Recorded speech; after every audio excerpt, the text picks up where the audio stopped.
Start. Bharat के पहले शिक्षा मंत्री मौलाना अबुल कलाम गुलाम मुहियुद्दीन, जो मौलाना अबुल कलाम आजाद के नाम से ख्यात हैं, की स्मृति में तत्कालीन मानव संसाधन विकास मंत्रालय ने 2008 से प्रत्येक वर्ष इनके जन्मदिवस को राष्ट्रीय शिक्षा दिवस के रूप में मनाने की घोषणा की थी।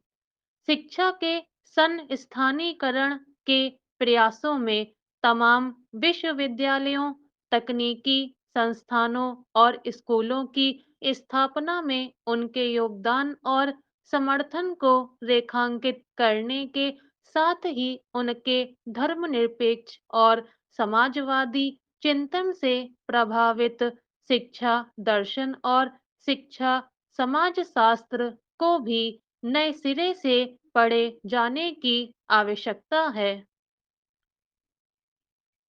भारत के पहले शिक्षा मंत्री होने के नाते आजाद से अपेक्षित था कि वे इस बात की विवेचना और नेतृत्व करते कि एक शिक्षित भारतीय नागरिक कैसा होगा और उसकी क्या चारित्रिक संकल्पनाएं होंगी। औपनिवेशिक शिक्षा के मॉडल से लदी भारतीय शिक्षा व्यवस्था का भारतीयकरण कैसे होगा और दुनियावी दौड़ में बने रहने के लिए कितना भारतीय और कितना आधुनिक बने रहने की संभावना है। नए नए आजाद हुए भारत की संकल्पना में उस राष्ट्रवादी भारतीय को गढ़े जाने की जटिलता भी थी, जो बतौर नागरिक माटी और मनुष्यता से जुड़ा हो।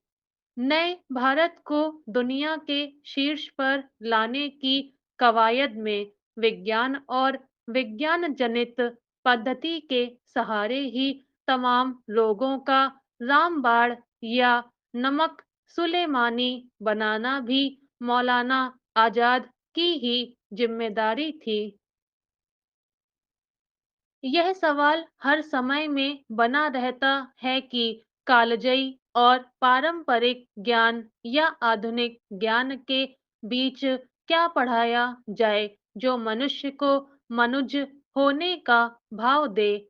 ऐसी कौन सी शिक्षा हो जो अपने धर्म के प्रति आस्था के साथ साथ दूसरे के धर्म के प्रति सम्मान भी सिखाए। ऐसा कौन-सा पाठ्यक्रम हो जो जातीय गौरव बनाम जातीय अभिशाप के बीच मानवता को तिरोहित न करता हो।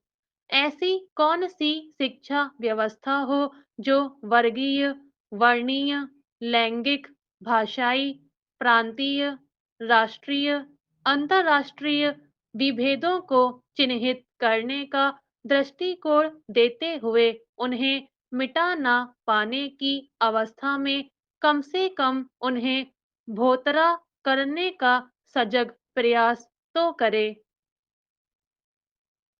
भारतीय समाज के नए राष्ट्रीय स्वरूप में किस तरह के स्कूल, कॉलेज या विश्वविद्यालय खोले जाएं जो उत्कृष्ट ज्ञान को सर्वसुलभ बनाएं। 100% नामांकन हासिल करने और शिक्षा गुणवत्ता की चुनौती आजाद के लिए भी उतनी ही विकट थी जितनी आज आजादी का अमृत महोत्सव मनाने के क्रम में वर्तमान शिक्षा मंत्री के समक्ष है। अल्पसंख्यकों, दलितों और लड़कियों की शिक्षा के लिए आवश्यक प्रयासों के प्रभावकारी सुझावों की लंबी सूची तमाम शिक्षा आयोगों द्वारा दिए जाने और उन पर आधे अधूरे अमल किए जाने से इसकी दशा और दिशा बहुत उत्साहवर्धक नहीं है। नए आर्थिक उदारवाद के सघन संक्रमण और राजनीतिक अर्थशास्त्र की इच्छा शक्ति की कमी के बाद सबसे ज्यादा संकट हाशिए के लोगों की शिक्षा पर ही आ रहा है स्टॉप।